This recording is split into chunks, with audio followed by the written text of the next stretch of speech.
Welcome to Allan AF. You know what it stands for. The uncut version of me giving you the raw, real thoughts. Today I'm going to jump right in it, man. I'm going to just jump right in. I saw this meme. It said, would you rather have $1 trillion or have a 10-minute lunch with Jesus? I got to tell you something, dude. Let me tell you something. Everybody who know me know I love the Lord. He heard my cry. You know I love the Lord. Come on. I do things. I read my Bible all the time. I pray before every meal. God has got me through so much stuff. Man. I'm telling you. Like, things I didn't think I was going to make it through. I prayed and he has brought me through. I am a witness. But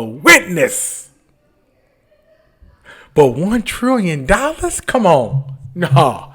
Let me tell you something. For $1 trillion, man, I can change lives for $1 trillion. I can change my people. You know, remember those reparations we've been asking for that we strongly should get, that we need? And not only for slavery, for all kind of stuff. We need reparations. A sitting president of the United States of America put crack cocaine in the black community. A sitting president declared war on his own citizens. And this happened in my lifetime. And we ain't got no reparations for that. There's so many things we need reparations for. And we haven't even got reparations for slavery, for redlining, for any of the Jim Crow's law. For that right there. For crack cocaine. We need reparations for that. And giving me $1 trillion, I would make sure my people eat. Now, I know some of y'all Christians out there. What, 10 minutes with Jesus? Let me tell you something, dude. I don't want to go to dinner for 10 minutes with somebody who's going to be telling me everything I'm doing wrong. I don't want to talk to somebody for 10 minutes about what I can do better. And even if he say, son, well done, he ain't going to give me that money. Because he don't think that I should have it. So, give me the $1 trillion, dude. Give me that $1 trillion. Seriously. Do you understand? Man, come on. Dude, I will build up so much stuff with $1 trillion. Like I said, I'm not the type that's going to just ball out of control and I'm just going to be the only one. See, I always lived under my means. Always. People thought I was cheap. Well, I am cheap. I wear the word cheap like a badge of honor because you know what? People who's cheap, smart with money. I'm cheap. That's why my credit score is 8-something. I'm cheap. That's why I got money in the bank because I'm cheap. I know a lot of broke niggas out here broke as hell with $400 Gucci's on their shoes, on their feet. Like they broke, but they look good. No.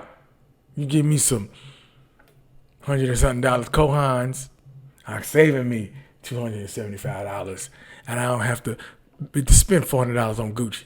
I don't do that. I've always lived under my means. Always. When I can afford a Rolex, I got a Movado. Because it tells the same time and it's a lot cheaper. Now, when I can afford a Hublot, I'll buy a Rolex then. I may not even say it right, but you get the picture. So with me saying that, I'm saying, you give me $1 trillion, dude, you ain't about to see 17 mansions, 35 cars. No, I'm not that dumb. You about to see schools being built. You about to see the inner cities around the country grow. You about to see shit change for the disenfranchised. You about to see shit change. I'm telling you, I will make a huge difference, man. With $1 trillion, I will make a huge difference. Cause that'll the way we have suffered enough. We have suffered enough. I'm just saying. Yes, we've been praying to Jesus since slavery. Yes, we have been asking Jesus for stuff since slavery, and we still spent 400 years in slavery. We've been praying to Jesus since slavery. We still had 100 years of Jim Crow law. We've been praying to Jesus since slavery. We still get shot down by the police. We've been praying to Jesus since slavery. They still denied us housing. They still killing us in the hospitals. They still putting us in prison for way more time than we were supposed to be in there. We've been praying for Jesus. I mean, not for Jesus. We've been praying to Jesus for the longest, and we still struggling. Give me $1 trillion. No more struggling. I can guarantee you that. You talking about somebody looking out for their people, they call me Moses. Because I'll look out. Seriously. Because me personally, I don't need nothing. I got it all. I got everything I need. I do. I got everything I need, man. Got a nice car.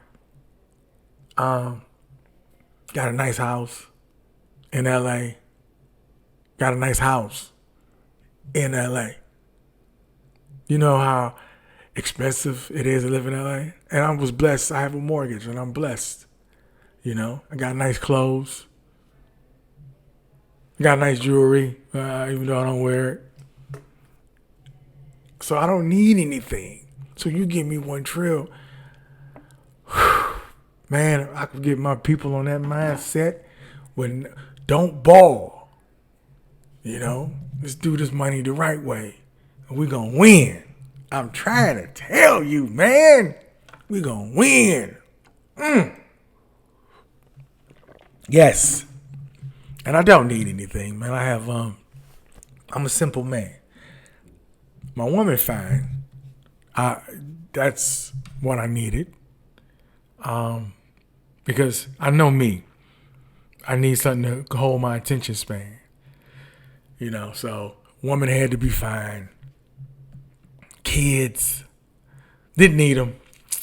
But they here, so I gotta love them. That's the law. No. No, but yeah. My mother, I got health. I'm so healthy. We healthy and wealthy.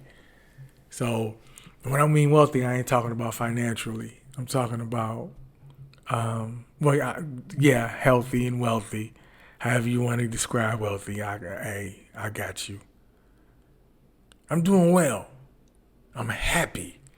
I'm happy every day. It's not a day to go by when I don't find some kind of happiness in my life. You know, so I don't require much. I have it all. I am abundantly blessed. I am. But everybody can't say that. And I don't want to be the only one that's abundantly blessed. I want my people to be blessed.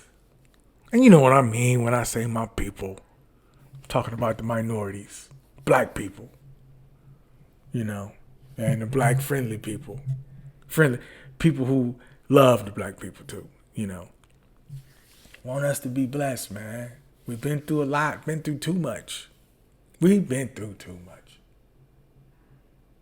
You don't know how to feel, man, to have everybody against you. I mean, everybody against you. Hey, I don't got to tell you the struggle, but I'm just saying, I am I'm happy every day because I don't believe. Let me tell you something. I honestly believe because it's a perception and it's a mindset of how you want to live your life. I personally believe that there are no bad days. There are not. There are only bad moments in a day. So if you think like that, all your problems won't be as big as they feel. You know, I mean, well, if you're in a situation where your whole house done burnt down and everybody in your family done died in the house, and then you had a car accident when you found out on the way home to go see everybody, and then you go to jail, that's a fucked up day. Then your whole day fucked up. Yeah. But, when I get some bad news, man, I don't dwell on it. Because that's how your mind works. It dwells on the negativity. Your mind dwells on negativity. So you have to, as humans, what we have to do is not concentrate on the negativity. We have to think positively and let your mind dwell on that positivity so you can move forward. Because if you just, I've seen people, you've seen people, and I don't want to talk trash either when I say this, but especially women. You could have a woman can put on her nice clothes and she looking good, smelling good. Her hair is all nice and whipped up. Makeup good. If she wear makeup, her makeup look flawless. And she's something special. And she got on a nice purse. And it's just one of those days. One of those days when you just be like, damn, I feel good and I look good and I know I do. Right? Now you walking, whatever you doing, every time you walk by, man, he either look at you or say something. Be respectfully, though. I'm talking about respectfully. And, you compliment, you love them. So everybody like, you look good. Even women like, girl, you doing it. Men like, girl, you done did it. So you look good, right? Let that one person who you care about don't compliment you. You gonna dwell on that. You gonna sit right there. But why he didn't say something? But didn't he notice? Why he didn't? But then you gonna be like, he done messed up your whole day because that one person you needed that compliment from him, he didn't give it to you. So now you kind of like, damn, man, I done wasted this outfit. You know what? I'm gonna look good over here.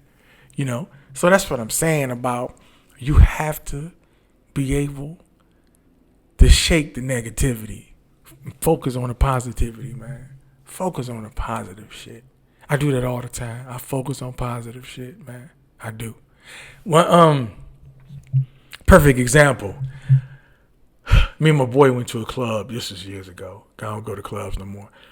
He wanted to go to a club, man, so we went to a club. That's my boy. He older than me, but he still love to do young shit. So we went to a club, music blasting. I'm sitting here like, man, can they turn this shit down? I can't even listen. I can't even talk to nobody. Music's so damn loud. So one of them clubs where everybody, you walking through the club, everybody bumping you and shit because there's so many people. Well, anyway, it was me, him, and about 800 white people. It was a lot of people. And we was in this, and we was like the only black ones. And we was on Sunset Boulevard. It was the club. The shit was off the hook. So after the club, we in the parking lot, right? Parking lot pimping. That's what they call it. But we wasn't in the car. We was walking. We was on the parking lot. They let everybody in the parking lot. So it was me and my man. We standing there. And he sees somebody he knows. Now we in the middle of the parking lot. Everybody just, coming out of the club. So he sees someone he knows. So he's like, I'll be right back. So he went over there and talked to whoever it was he was talking to. And when he left, I got on my phone. I was texting. I'm texting down, and then these cowboy boots come into my vision. He walking slow. I hear him coming to my vision. I look up. It was a police motorcycle cop, and he said, "Man, get off my parking lot." And I looked up, and I was like, "Why'd you come to me? And why'd you isolate me and tell me to get off your parking lot? I mean, it's 800 white people over there. Why you didn't tell them to get off your parking lot?" He was like, "Cause I'm telling you, get off my parking lot." What I wanted to say, because I'm a comedian, and my first thought is comedy. My second thought is what I should say. First thought is always comedy. What I wanted to say was, why you want me to leave, man? You see all these white bitches, they love black dick. Why you want me to leave? They need this. But what I said was, why do I gotta leave and they don't? I'm not. He said they waiting on their cars. I said, me too. Then he grabbed his gun. He was like, not on my parking lot. And I saw the look on his face. He was serious. So I put my hands up like this and I walked off the parking lot. Even though it wasn't his parking lot, but it doesn't matter. I got off the parking lot, went over there, stood on the sidewalk. My boy was done. He ran up to me. He was like, "Man, what you doing standing over here?" I was like, "Man, that cop tripping." And then he looked, saw the cop, then he looked back at me. Then he proceeded to tell me about his boy that he saw over there that he was talking to, and we left. See, years later, I brought this up to him, and he didn't remember because I didn't make it a big deal, because it wasn't nothing I was going to do. I didn't even know his badge number. I didn't look at it like that. I didn't write down his name. I didn't, I'm so used to police brutality that I just let it roll off my shoulder. I didn't, like when he came up to me, I didn't have a look on my face like I was mad as hell. I'm sick of this shit look. I ain't have I'm sick of this shit look. I was just sitting on the sidewalk waiting for him. He came up to me like, "What the hell you doing standing over here by yourself? You look like a weirdo." And all I said was, "Man, that cop tripping." And went on about my day. I didn't dwell on it. I didn't let it fuck up my night. I was just like, he's an idiot. I'm going to stand on the sidewalk because I'm going to live another day. It wasn't time for me to fight that battle. I saw him a couple of weeks ago. I was walking down Sunset Boulevard. I saw him a couple of weeks after that. And he was talking to somebody. He was a motorcycle cop, so he was standing by his bike, and he was like leaning in the car, giving somebody directions. That's what it looked like. I wanted to kick his punk ass in the middle of the street, But I didn't let it mess up my day. I didn't let it mess up my day. That's what I'm saying. If you think about that, it's kind of sad that I've been through so much police brutality that it doesn't bother me. But it's also a gift that I'm able to shake shit off and go on about my day. Because I had a wonderful night after that. I had a wonderful night before that. I did. We left, went to go eat. We had a good night. Met some cool people. Like this asshole messed up my whole day. I had a bad moment in that day. Just a bad moment. When I was talking about my first thought and my second thought. I remember, man, this is a girl, white lady. She is so against. She think black people complain all the time. Like, that's all she is. Love her some Trump. She got white supremacy ideology, but she don't know it. She don't know it. Like a lot of white people got the ideology, white supremacy ideology, and they don't know it. Like, you have some, because that's the way it is. That's the way you were raised and brought up. So I mean, I don't blame you. That's just how it is. Like, you have some people who who are straight up racist, and I'm cool with them because I know where I stand. I don't mind them. And then you have the ones who I don't see color. I don't like those people because you don't acknowledge what's going on. You have to acknowledge what's going on to fix it. You just can't ignore the elephant in the room. I don't see color. You're just lying. I don't really care for those people. Then you have the people who are, pro equality, and I like those people. They want everybody to be treated right. They're like, yes, I know I'm white and I benefit a lot, but come on, don't treat these black people like this. I love those people. We cool. So she is more the I don't see color type, right? She said I don't see color, but then she'll say black people complain all the time. That's all they do is complain. So this is doing. One time we had a discussion about the Me Too movement.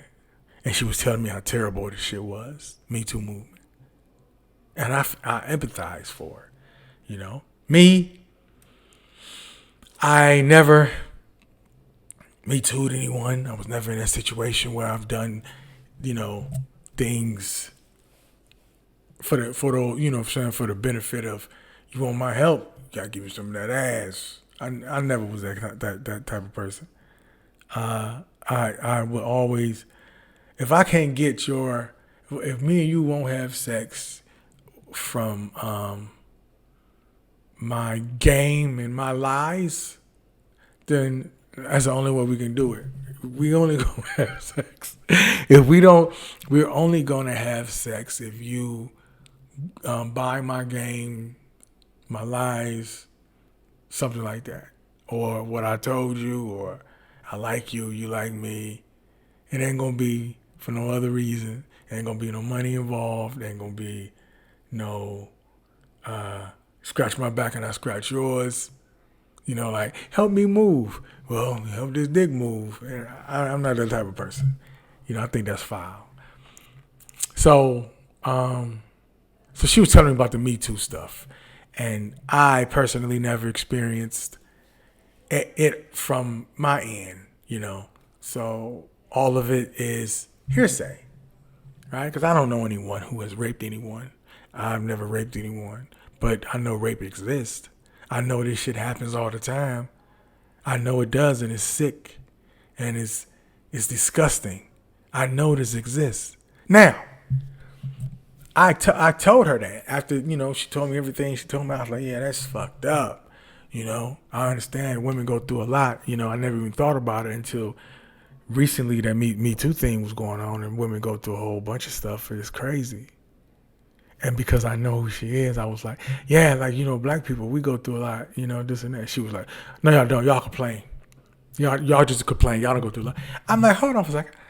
I just empathize with the Me Too movement that's exclusively, really, not 100%, but almost exclusively aimed towards women.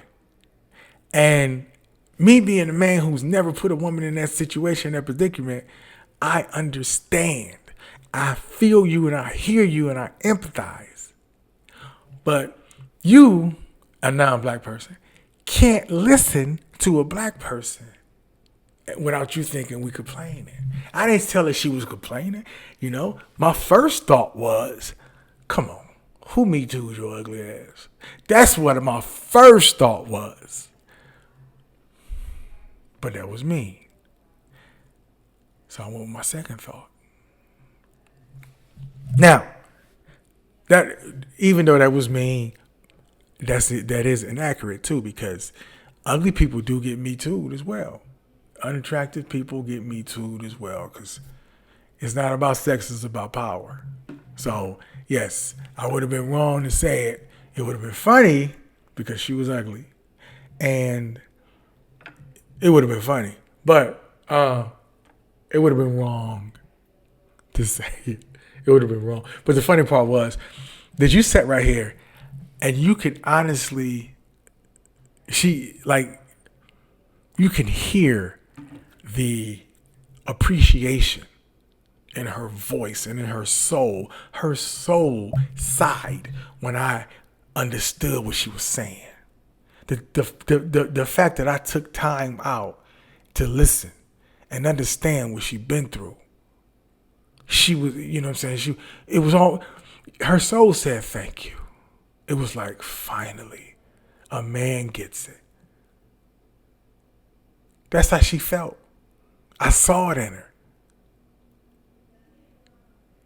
But as soon as I brought up the black struggle, she was like, oh, no, y'all be lying, y'all be exaggerating. No love, no empathy. And the only reason I brought it up because I know how she is. I did it on purpose, you know. Because, I mean, I don't go around talking about black shit to every white person I meet. I don't. So it was funny as hell the way she did that. I thought it was hilarious, you know. So I was talking about my first thought and my second thought. That's what made me bring that up or whatever. But back to the subject. Like I was saying, $1 trillion, dog. Even, okay. Because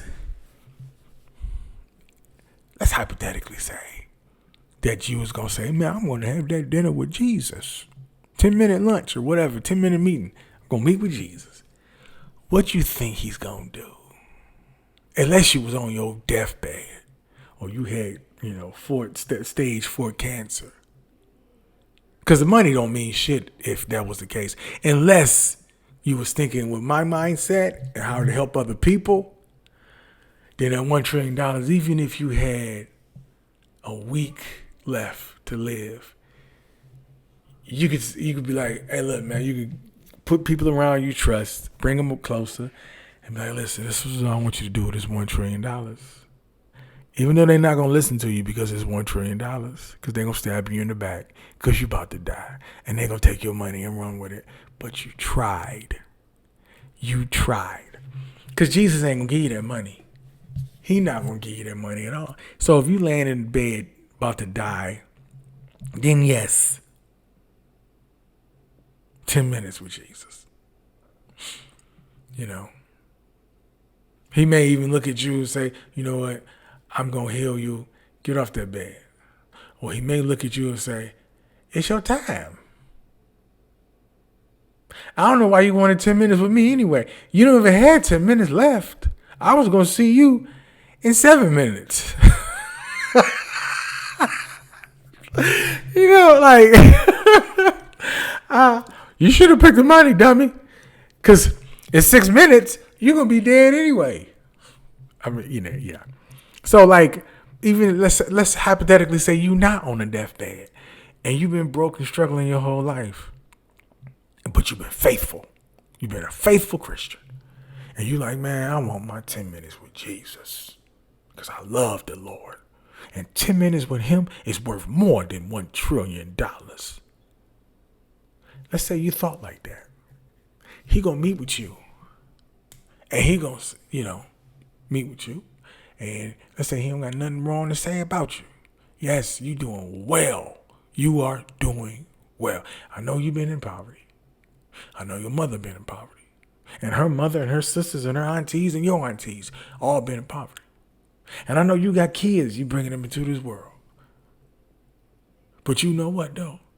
Y'all have done so well in poverty. I think I'm going to keep you there.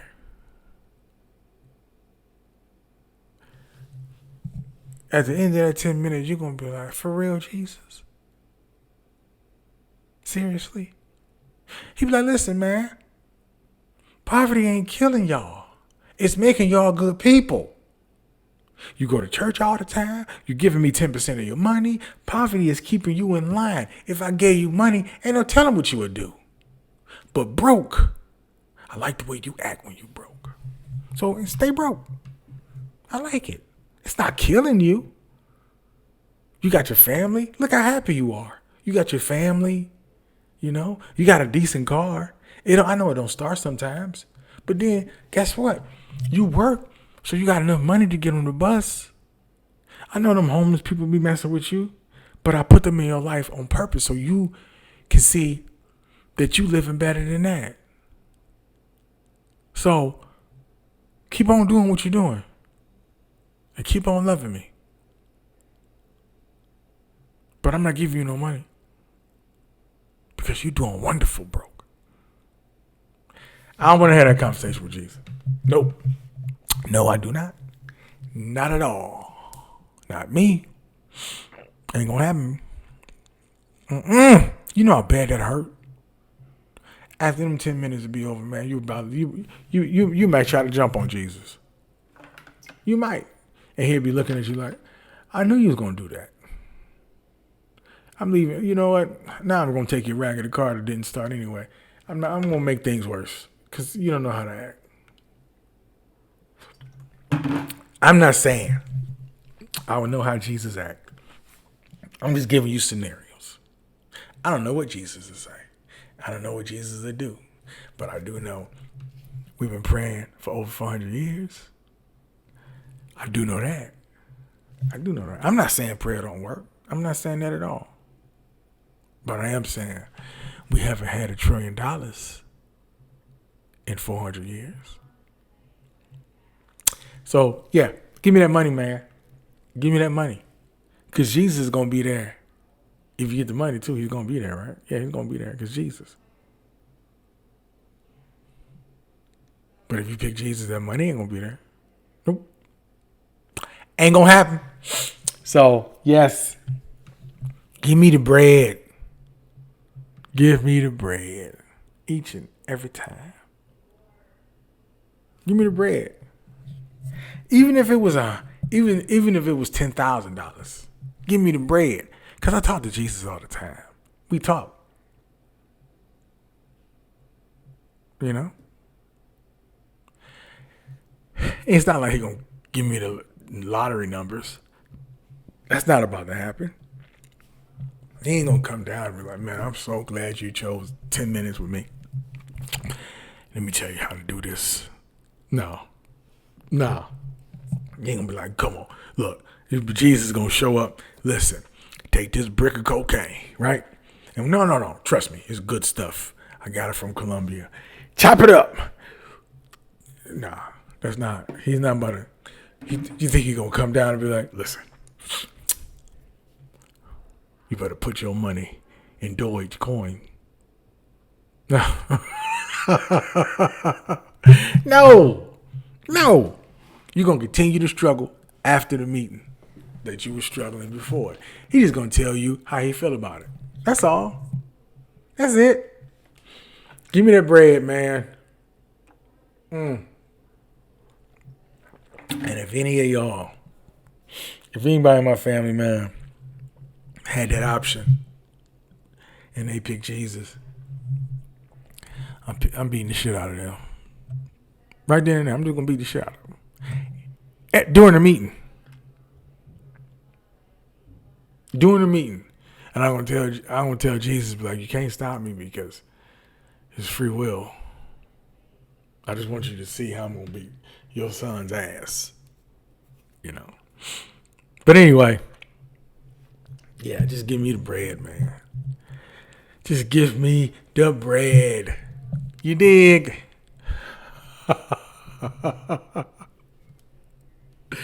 So I got one of those what is they called? Cortisone shots. How do you pronounce it? Let me see. I don't want to. Cortisone. That's medicine, isn't it?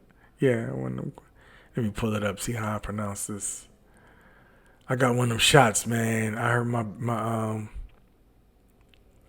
hurt my foot real bad. Cortisone. I was right. Cortisone shot. Yeah, I hurt my foot real bad. I was playing basketball, right? Playing basketball. What? Man, that's how I was staying, you know. That's how I gained so much weight. I was talking about my other episode. I gained weight because I had to stop playing ball for about 3 months. Because the heel of my foot, it felt like a pinched nerve. It was just like a nerve just constantly messing with me. I couldn't even walk right. I was limping everywhere. So, while I was, I had to sit up, man, for 3 months, dude. Foot messed up. Couldn't ball no more. So I had to go to the doctor, man, and I don't know if you ever had one of these shots before, man. But he told me, he was like, listen, when I give these shots to people, some of them cry. And I was like, oh shit, for real? Are they kids? He was like, nah, these are grown people, grown men. He said, I've seen grown men cry. I was like, damn. So I was like, all right, let's get the shot. He was like, well, we got to clear with your insurance, so you got to make an appointment for 2 weeks. So I went home, made an appointment. So all these 2 weeks, I'm thinking about how painful this shot gonna be, And then, like I talked about earlier about positive thinking. You ever been stung by a bee, right? Most people who've been stung by a bee, they're not scared of bees. The people who are scared of bees are the ones who haven't been stung, and they scared of the sting. It's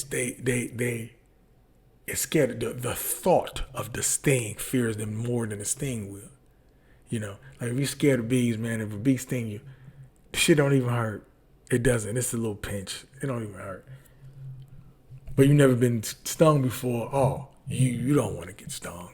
And then what they do is they run and yell. And if you pay attention, the bee is only chasing them because they running and yelling.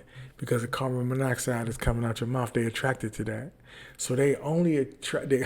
It's funny because your fear of bees and you start running and yelling causes them to chase you.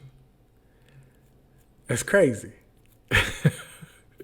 If you just stop and shut up, I've sat there, I've seen a bee and I sat there. My allergies, man, I got my nose itching. I seen a bee and I sat there and the bee is coming, fly on my shirt or land on my shoulder. He'd just chill out, sit there, doing whatever they do, and then he'd fly away. I've seen it. I watched him. Sometimes I actually pull my thing up and I blow, and then they fly away, but then they try to catch the air because of carbon monoxide. That's all that's what they're attracted to. So I was thinking about this shot. And then I was like, man, come on. Don't worry about no shot. A shot? Needles? Man, if you don't stop, I'm from Detroit. Dog. Don't worry about no damn needles. Don't come on with it. So I went to the doctor's office like, what? He was like, how you doing? I said, I'm ready, man. What's happening? He come in the door. When he came in the room, I already had my shoes and socks off. I was ready. He was like, okay, man, we're going to hit you with the shot. I said, hit me with the shot. Hit me with it. What you waiting on, Doc? Hit me with the shot, man. Nobody's scared of you. He was like, all right. He got the alcohol, cleaned the bottom of my foot off. He was like, where did it hurt? Hold on, where it hurt? Like, I was like, right there. Right there? That's what hurt. I said, yeah. He said, all right. He grabbed the needle. He was like, I'm not shooting it yet. I'm just marking the spot. Just marking the spot. Then he got the alcohol, swabbed it, clean that area real well. He was like, listen, man, you're going to feel a pinch with the needle. I said, I've been shot before, man, by needles. I know how needles feel. You don't got it. What? I know it's going to have a pinch and go on my skin. I know it. He's like, all right. And then you're going to feel the burning. That's the numbing of it. It's going to burn a little bit. I said, okay. I said, it's going to burn a little bit. He said, it's going to burn a lot. It's going to burn a lot, And then I'm going to put the medicine in. I said, okay. All right, cool. There it is. I asked him, I said, well, you have any ice? Can I ice it up first? He said, well, I got this spray. It's like ice. He sprayed it on my leg. I thought, oh, okay, I can feel it. So he sprayed my foot with it.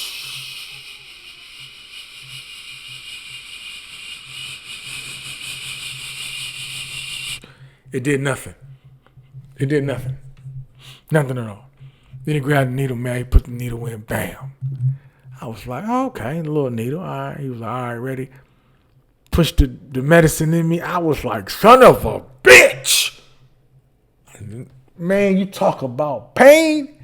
Man, that shit hurt bad as hell. I know why people be crying. I was like, you son of a bitch. Dude. You remember when you was a kid and you used to have cavities, and they used to have to numb up your gums to put the metal cavity in back in the day. That's what that shit feels like. When they used to, the shit they used to put in your gums, you tense all up. It felt like that on my foot, on the nerve, on the bone, dude. I was in pain. I wanted to kick them, but I didn't. It wasn't like the bee sting. Remember I said you fear the bee sting because you've never been shot before? It's not like the bee sting. If a bee sting felt like that, man, I'll be walking around with a pistol shooting at bees. That son bitch hurt so damn bad. I have never in my life, that damn pain was worse than the pain I went to the doctor for.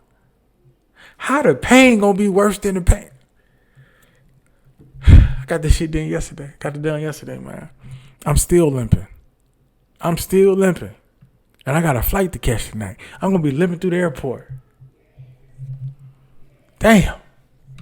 So, yeah, I got this shot, man. And he said, it takes about 7 days to kick in.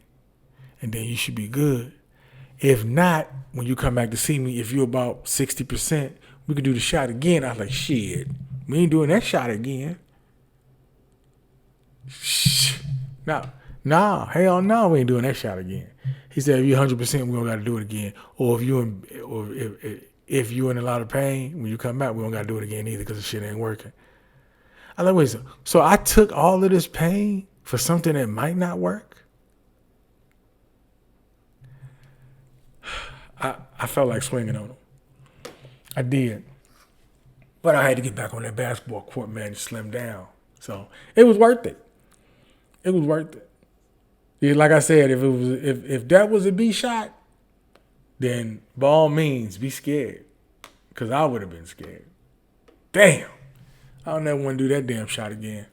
Cortisone shots, man, kiss my ass with that. I asked some people I know, they had some before, and they said it wasn't that bad. They got shot in the knee, and one got shot in the buttocks. They said it wasn't that bad. I guess it's the level of medicine they use, or maybe been sensitive because it was on the heel of my foot, on the nerve. I don't know what it was, but damn, don't do that shit to me no more. But look at him, man. Once again, I want to thank y'all for listening, man. Thank you for your support. I just found out somebody subscribed to my page and they donate money to me each month. And you know what, dude? That shit almost made me cry. It almost brought tears to my eyes, man, because of the support. It was a beautiful thing. They heard me on Earthquake Show. So, he DM'd me and he said, hey, man, I like you on Earthquake Show. I think you're hilarious. I subscribed to your podcast, and now he sent me money behind it. Dude, come on, man. Dog, let me tell y'all something, man. I love y'all motherfuckers, man. Y'all don't even know this. Y'all don't even know it, man. But to actually be appreciated for what you do, it's nothing like it. There's nothing like being appreciated for what you do. Do that to somebody. To a stranger. You see them sweeping, be like, hey, dude, hey, man, you got this damn flow shining. Watch how they light up. To appreciate your work. It's a beautiful thing. I'm a comedian, right? And I do stand-up all the time. You can go on my IG page. Don't go to you go to my stories or whatever, that's cool. But go to my page. Look through the clips of my when I post, my reels. I got stand-up clips. And they funny as hell. I mean, like I said, if one don't get you for some reason, not your cup of tea, then something gonna get you. It's funny as hell, man. You go down there to check it out. I mean, they only like a minute long, so you go down there and check them out, man. You're gonna enjoy yourself. Watch them, share them, or whatever. And I know I'm appreciated doing it with stand-up. I know I am. People buy tickets to come see me. People, they want pictures and want me to sign shit. And I appreciate that. I love it. I've been doing stand-up for years. That never gets old, you know. To have somebody appreciate the podcast, man. Something special. Something special, dude. It is. It's something special. Because sometimes you do things you don't know if people listening. You know, but they listening. Sometimes people listen and don't say nothing. Sometimes they just watch you from afar. Don't say a word. I have a lot of those in my life too. But I appreciate y'all for listening, man. I really do. Really appreciate y'all for listening. This has been another episode of Allan AF coming to you with the realness again. Headed out of town, man. When I get back in town for doing comedy, I'm going to go ahead and do another episode. I got so much shit to talk about, so much stuff on my mind. Go to my Instagram, man. I'm on Facebook, too. And I'm also on TikTok like a kid. But my Instagram is where I guess I post the most. I'm actually posting them everywhere now. So just go on there, man. It's really easy. On my Instagram is my initials, the letter A, Allan, C, Cunningham. It's my initials, the letter A, the letter C, the THE, comedian, what I do for a living. AC, the comedian. Follow me on Instagram, man. Found out when I'm coming to your city. Buy tickets, bring some people. You know, my Facebook. I don't even know my Facebook, but I'm pretty sure if you type that in, you'll find me. Or Allan Cunningham, ALLAN, how you see it on the show, Cunningham. And my TikTok, I am Allan Cunningham. The way you spell it on the show, Allan as fuck, ALLAN, 2 A's, 2 L's, no E. Thank y'all for listening, man. And look, y'all stay safe out there, for real. We dealing with this crazy ass heat wave in California right now. Well, in Southern California. It's a heat wave. It is a heat wave. You hear me? It was like 111 when I went outside the other day. I saw 111. I saw 109, 108. Yeah, dude, it's been burning up. But I love it, though. I do. I don't mind it. Stay safe out there, man. I'll see y'all soon. I'll talk to y'all soon, man. God bless y'all.